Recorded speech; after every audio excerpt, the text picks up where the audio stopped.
July 15th, 2026 marks the beginning of the trigger month when federal enforcement intensifies and the Sovereignty Alliance begins its coordinated countermeasures in full. The alliance now controls critical resource infrastructure across multiple states and is actively resisting federal seizure orders. July 15th to 20th, Federal Escalation National Guard Contingency Orders.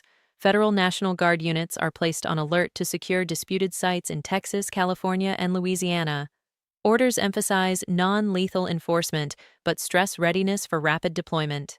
White House public messaging warns that failure to comply with federal law may result in removal of state officials from office. Don't forget, at the end, we will be featuring Rust Revival's new take on The Great Pretender, and a rather interesting real update. Our story is about the states forming an alliance to stand against D.C. Today's real date is September 4th. 2025, and 4 states, California, Oregon, Washington, and now Hawaii, have officially formed the West Coast Health Alliance to issue unified, science-based COVID-19 vaccine guidance. This coalition represents a collective pushback against what they see as the politicization of federal public health policy, particularly shifts under Health Secretary Robert F. Kennedy, Jr. Maybe our story isn't that far-fetched. Last week, Seattle, Portland, and Los Angeles showed subtle standoffs, citizens alert, officials coordinated, and federal presence noted but contained. This week, federal pressure intensifies and cities prepare for what could become direct challenges. We are seeing more authority being posted and mobilized. It looks like the president wants his usual message, one we will hear over and over again. I will fix it. They broke it, but don't despair, I am here. Observation alone is no longer enough. The federal authorities are signaling readiness to escalate. The cities must maintain balance between compliance and sovereignty. The guardsmen are being issued weapons, and they are driving through random neighborhoods to make their presence felt. Armored cars with machine guns mounted. National Guard units are on alert. Federal directives increase. Communications are being monitored. Perception is everything, not crime statistics, but control narratives. If the administration had only shown this much interest in the Ukraine, maybe Putin wouldn't still be sending in rockets and drones. Putin has shown that he has no regard for human life, man, woman, or child. Today I am still in Portland, getting the Jeep serviced as it doesn't get driven much in East Sound, but I'm cranking on the miles down here. Later today I will be heading back to Seattle. But on the ground here, residents feel the tension. They prepare quietly, documenting movements, coordinating volunteers, and maintaining normal routines as much as possible. One can only hope Costco has enough toilet paper in stock, as that's always the first to go when the citizens get nervous. I would say the overall vibe is curiosity.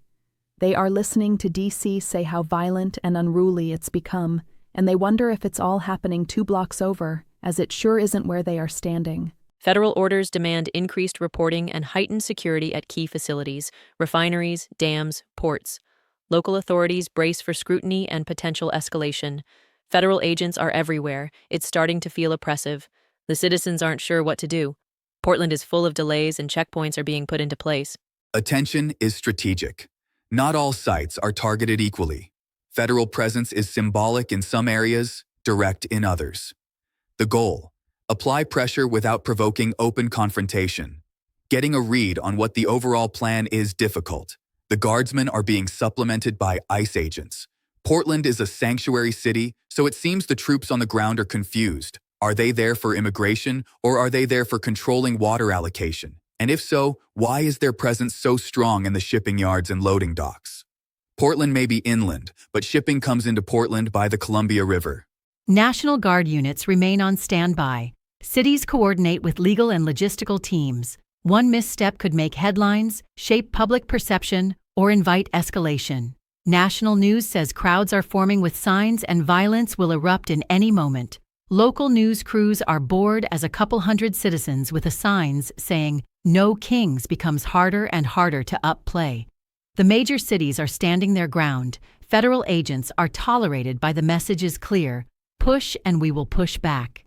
D.C. is confused. The states are standing up to the president, and even though he has been known to say, "I can do anything I want, I'm the president," He's finding more and more lawsuits being filed against his administration in federal courts. In Portland, City Hall holds rapid briefings with federal liaisons. Every statement and action is calculated. Citizens continue daily life, volunteers remain vigilant, and local officials carefully manage optics. I am planning on driving back to Seattle in a little while. I will be going through Tacoma, the state capital, on the way. But I image in Tacoma as in Salem.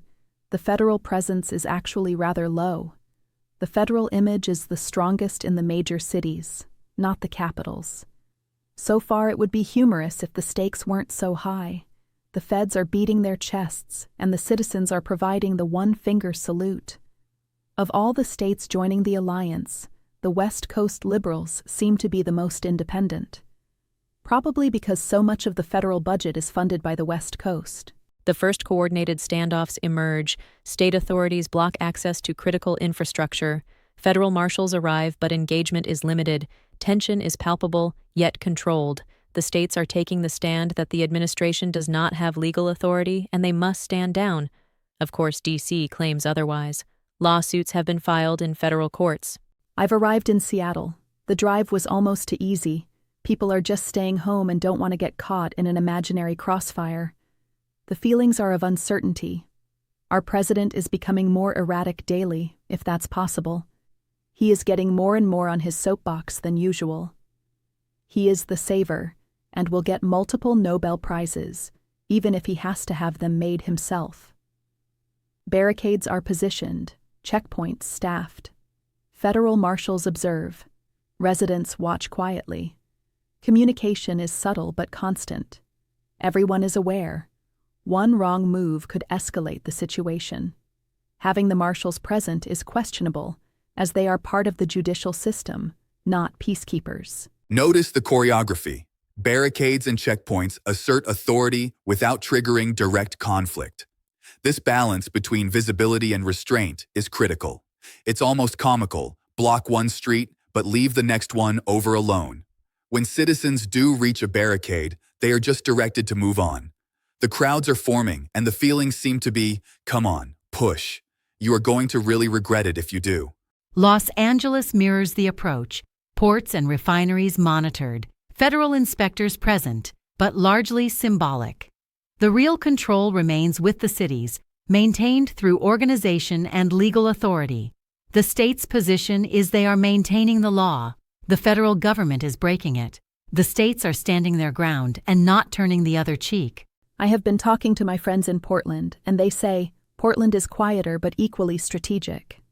Key bridges barricaded, communications secure, legal teams ready. Citizens and volunteers coordinate to maintain order. I move between sites, observing coordination, talking with officials and residents. Public calm is maintained, but federal scrutiny is a constant presence. Volunteers assist in monitoring, ensuring every move is documented and lawful. I have only been challenged twice at checkpoints, and my press badge has made the guardsmen take a step back, show their best faces, and drop the command pose. I do feel sorry for the guardsmen. They have been put between that rock and hard space. Candidly, they have let me know they are not happy about having to play soldier to our current president. Coordination and observation define this phase. Power is asserted without destruction.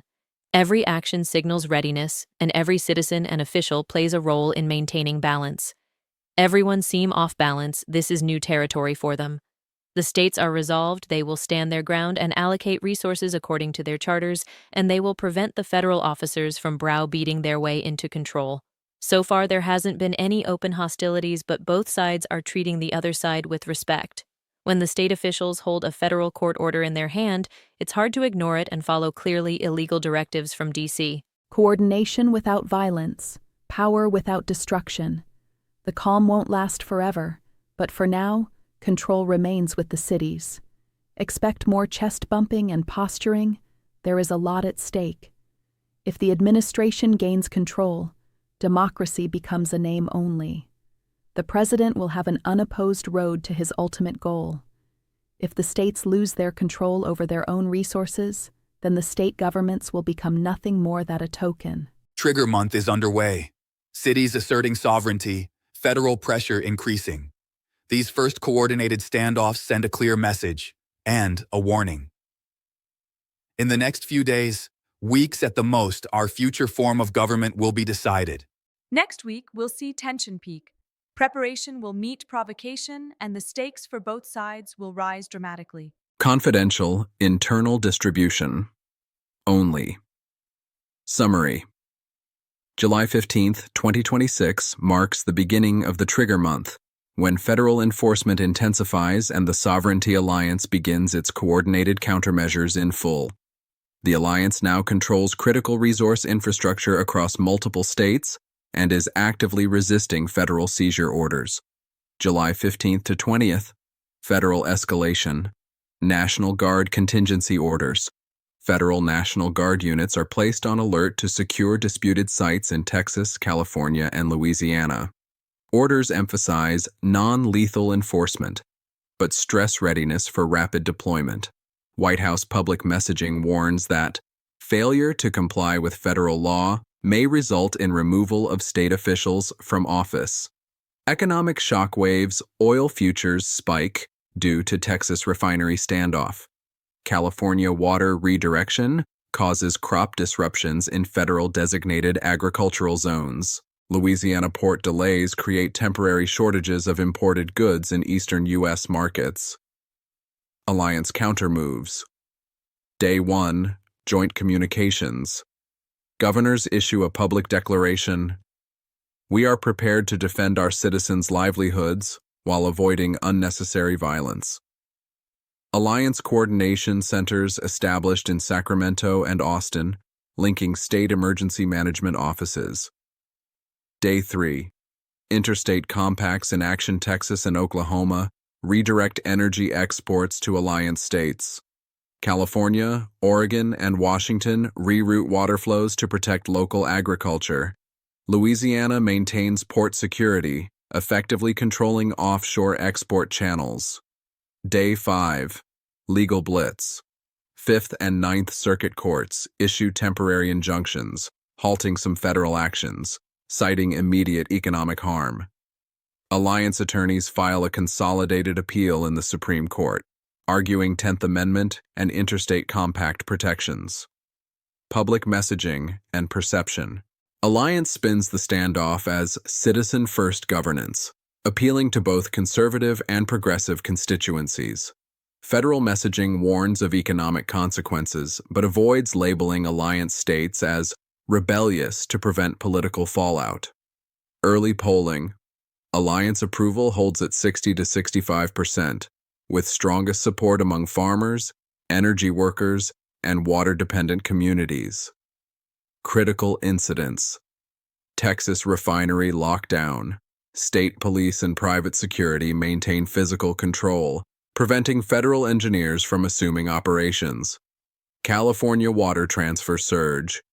Emergency rerouting prevents federal allocation. Downstream crops survive, proving alliance operational effectiveness. Louisiana port stand. Federal inspectors delayed for 48 hours. Alliance publicly posts real-time updates, framing Washington as overreaching. Analyst note. The trigger month has begun with high-stakes maneuvering but no armed conflict. The alliance is demonstrating organizational capacity, legal defensibility, and public messaging savvy. Federal authorities are testing options, financial penalties, legal injunctions, and limited National Guard mobilization.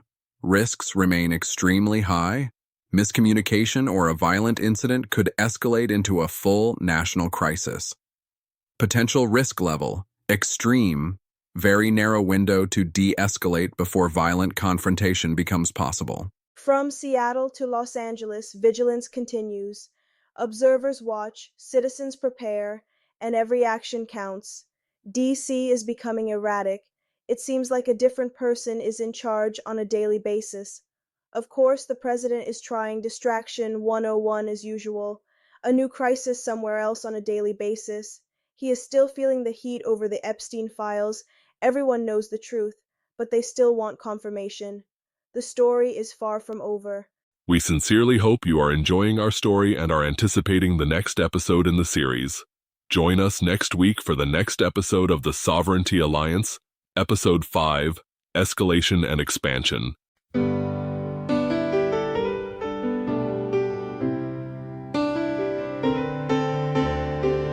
Oh, yes, I'm the great pretender,